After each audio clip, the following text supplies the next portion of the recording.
Bien, jóvenes, hoy día vamos a trabajar con el laboratorio de calor y temperatura. ¿Sí?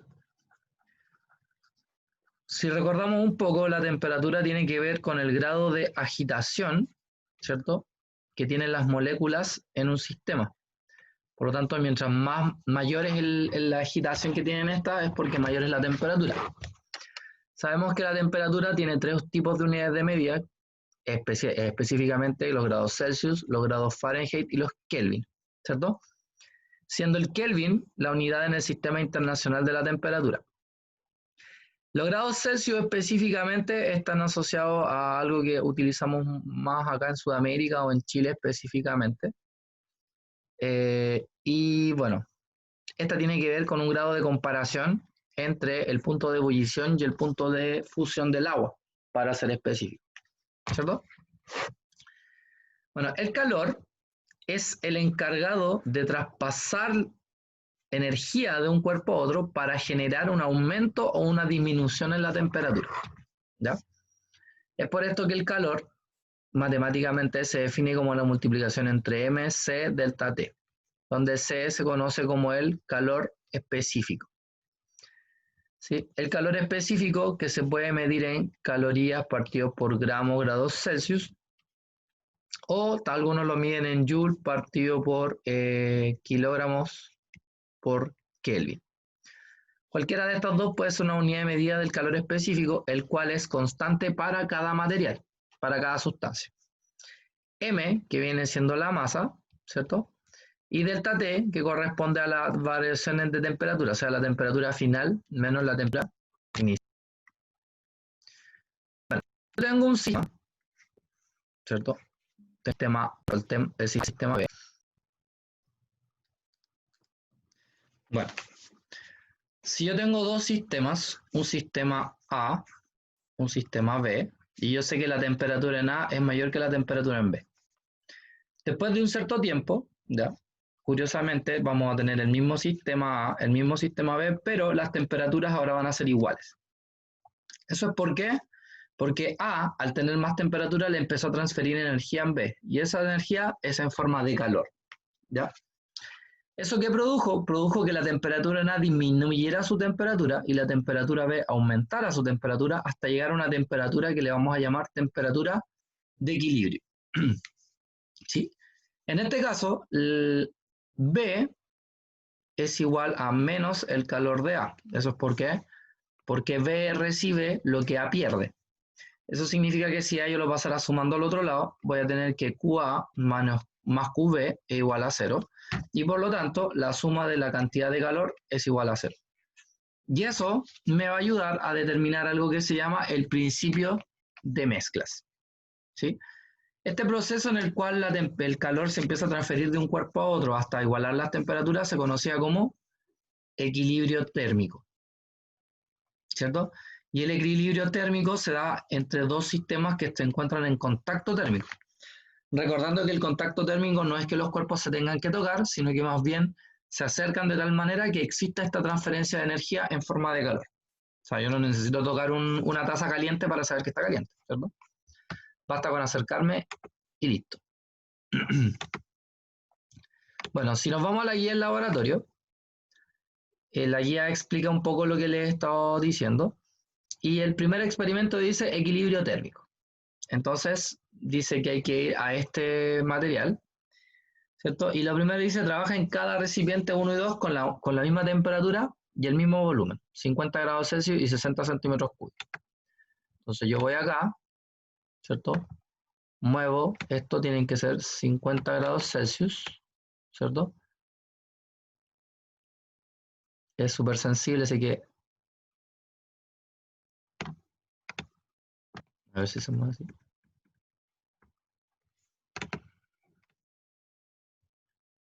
Ah, ahí, ahí. Y eran 60 ml.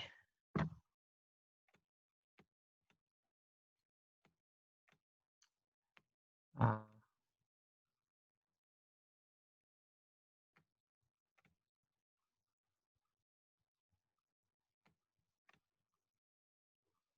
Ya se corre. Ahí está. ¡Ah! Bueno, ustedes ahí juegan, pero la cosa es que tienen que haber 50. 50.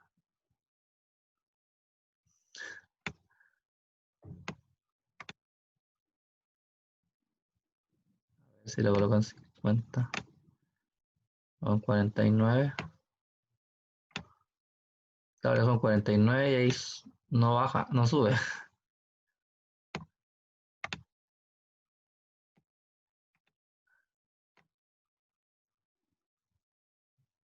Bien, ahí está. El otro también se sube a 50, ¿cierto?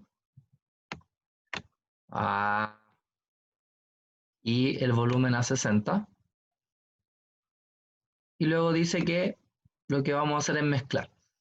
Intuitivamente voy a mezclar dos sistemas que a pesar de que tienen la misma masa porque tienen el mismo volumen, e intuitivamente puedo darme cuenta que tienen la misma temperatura. Por lo tanto, ya sé que no va a haber ningún tipo de equilibrio térmico. ¿Por qué? Porque ambos tienen la misma temperatura, por lo tanto ninguno le va a transferir calor al otro y por lo tanto la temperatura y equilibrio son estos 50 grados Celsius que están acá, ¿cierto? Sin embargo, el segundo experimento sí me va a ayudar a determinar la temperatura de equilibrio, ¿ya? Entonces yo voy a hacer el primero y ustedes van a hacer el segundo y el tercero. Dice, en el vaso precipitado 1 tengo que tener 90 grados Celsius y 40 centímetros cúbicos. 90 grados Celsius, volver. Y 50 centímetros cúbicos o 50 ml, es lo mismo, ¿ya? 40, perdón, 90 y 40.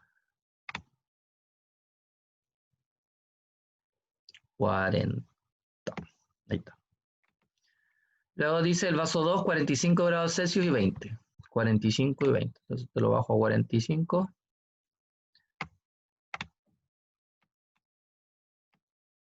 45. Ah, es la cuestión sensible.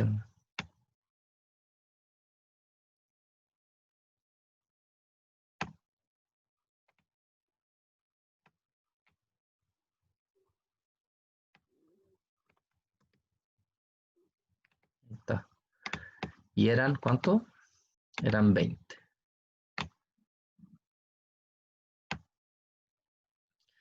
Entonces ahora vamos a mezclar y vimos que la temperatura de equilibrio son 75 grados Celsius. La pregunta es, esa es la forma experimental de determinar la temperatura de equilibrio. De hecho, si esto fuera un experimento real, tendríamos que esperar un tiempo para que ocurra este procedimiento donde se empiezan a mezclar y después de un tiempo tendríamos esa temperatura. Sin embargo, ¿cómo yo podría determinar esa temperatura de equilibrio? Pues bien, vamos a utilizar lo que acabamos de decir. Voy a anotar los datos. Para el sistema 1 tengo 90 grados Celsius y 40 centímetros cúbicos. Para el sistema 1 tengo una temperatura de 90 grados Celsius y tengo un volumen de, se me olvidó, 40 centímetros cúbicos. Y para un sistema 2 tenemos la temperatura 2 y el volumen 2. Sí, la temperatura 2 eran 45 y 20. O sea, 45 grados Celsius y 20 centímetros cúbicos. Entonces, ¿cómo podemos calcular la temperatura de equilibrio? ¿Ya? Lo primero que tenemos que saber es que el calor específico del agua, que es lo que mezclamos, tiene un valor de 1 caloría partido por gramo grados Celsius. ¿Ya? Eso es lo primero. Lo segundo que tenemos que saber es la densidad del agua. La densidad del agua es de 1 gramo partido por ml o 1 gramo partido por centímetro cúbico. ¿Eso qué significa? Que por cada centímetro cúbico tengo la misma cantidad de gramos. Por lo tanto, yo puedo deducir que del volumen 1, la masa 1 va a valer 40 gramos y del volumen 2, ¿cierto? La masa va a equivaler a 20 gramos. ¿Sí? Eso es solamente porque la densidad del agua tiene ese valor que es 1. Por lo tanto, la cantidad de masa tiene que ser igual en número a la cantidad de volumen. Ahora, recuerdo el principio de mezclas. El principio de mezclas dice que tengo que sumar la cantidad de calor que hay en un sistema. En este caso, como estoy mezclando dos cuerpos, tengo que sumar Q1 más Q2. Q1 sería M1 por C1 por delta T1 más Q2, que sería M2, C2, delta T2 igual a 0. Entonces voy reemplazando. M1 vale 40. C1 vale 1. ¿Qué es lo que era variación de temperatura? Era temperatura final menos temperatura inicial. Sin embargo, la temperatura final es la temperatura con la que se equilibran los cuerpos. Por eso a esta la vamos a llamar TEC. Más la masa 2, que son 20, por el calor específico del agua, que es 1, por lo mismo. Variación de temperatura, que sería temperatura de equilibrio menos temperatura inicial 2. Y eso igual a 0. Multiplico estos dos números, 40 por 1 son 40, paréntesis tengo TEC menos temperatura inicial 1, que claramente vale 90, más 20 por 1, que son 20, TEC menos temperatura inicial 2, que son 45, igual a 0.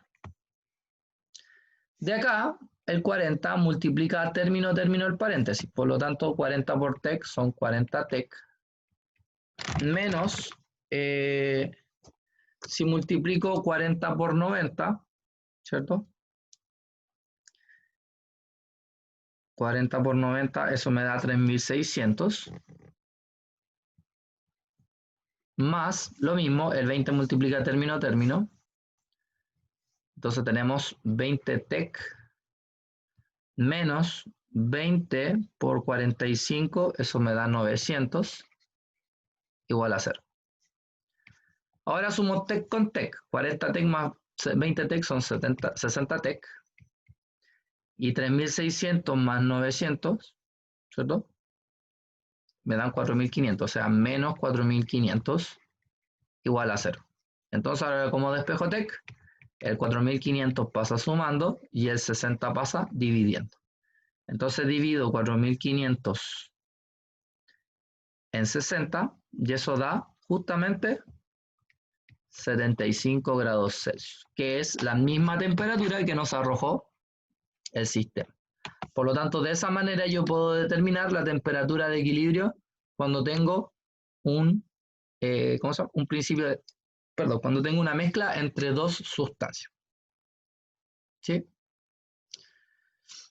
Bien.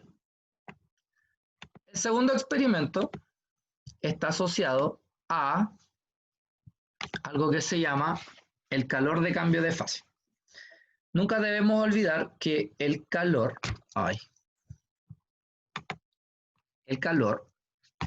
puede producir dos fenómenos en un cuerpo. Puede producir cambios de temperatura, que es la fórmula que vimos recién, pero también puede producir cambios de estado, ¿ya? O cambios de fase. ¿A qué me refiero con cambios de estado? Me refiero a cambios en si era sólido pasa a líquido, etcétera, etcétera.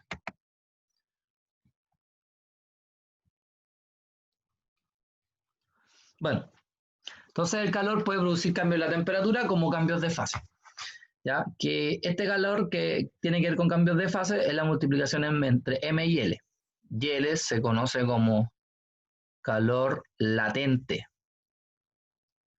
que puede ser calor latente de fusión o puede ser calor latente de ebullición o evaporización. ¿Ya? Este calor latente depende del material y su unidad de medida usualmente son los calorías partidos por gramo. O sea, la cantidad de calor necesaria para poder producir en 1 gramo de sustancia un cambio de fase. ¿Ya? Y acá también se concluye que yo puedo tener un sistema que puede estar en dos fases a la misma temperatura. Por ejemplo, yo puedo tener hielo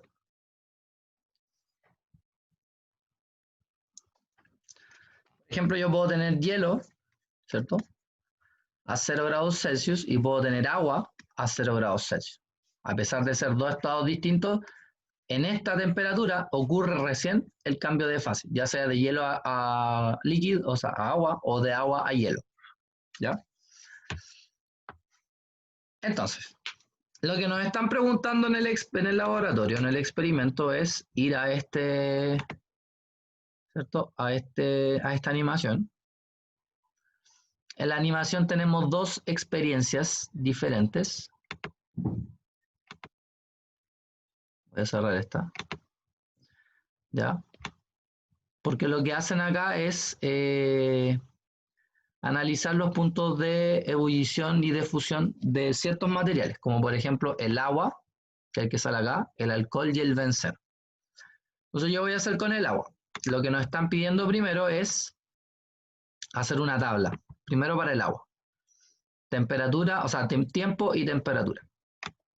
Entonces lo que vamos a hacer acá, vamos a colocar agua, ¿sí? Según el enunciado que nos están pidiendo, dice que tenemos que colocar...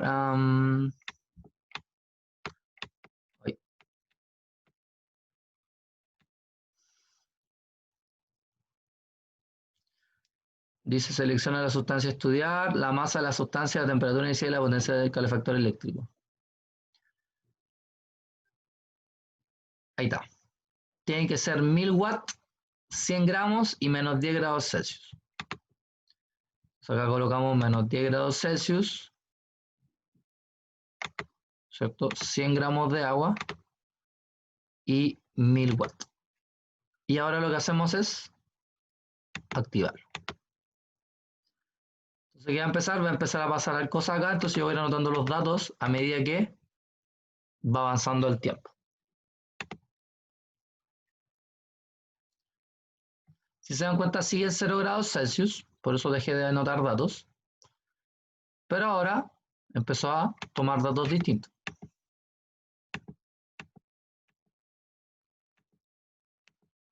$50, $60, $70,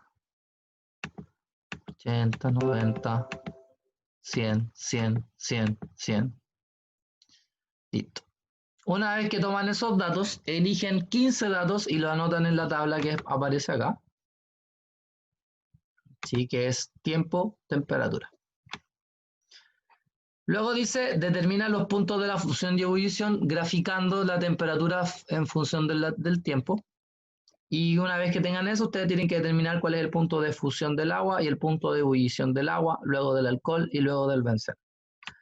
¿Cómo se hace eso? Cuando ustedes grafiquen, les va a dar algo similar a esto.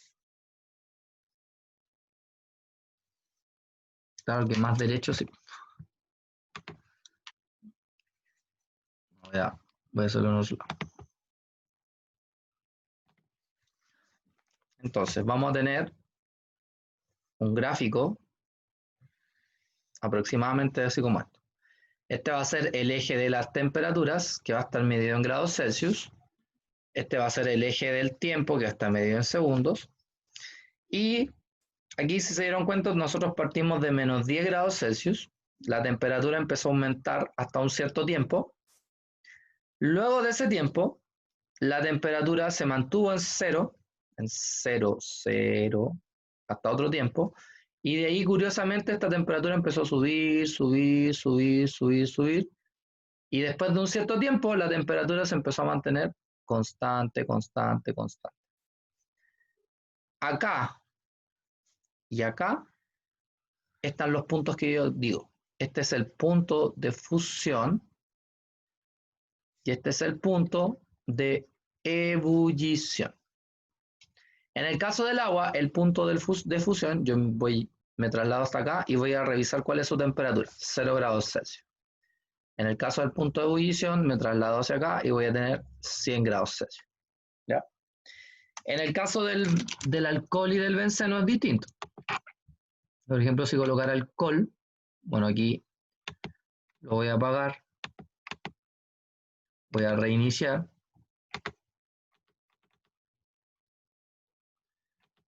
¿Cierto? Ahí reinicié, vuelvo a lo mismo, menos 10, 100, 1000. Ahora coloco alcohol, aprieto acá y empiezo a tomar la temperatura.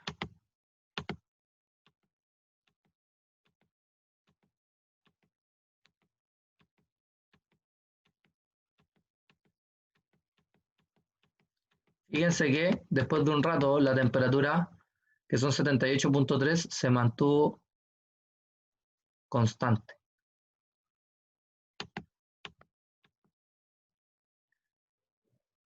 Entonces, es suponer que ese es el punto de ebullición, 78,3. Y el punto de fusión aparentemente son los mismos menos 10 grados que yo tenía acá. Y así hago lo mismo con el benceno. Y eso es lo que hay que hacer en el caso del laboratorio de calorimetría. Espero que estén muy bien. Cuídense.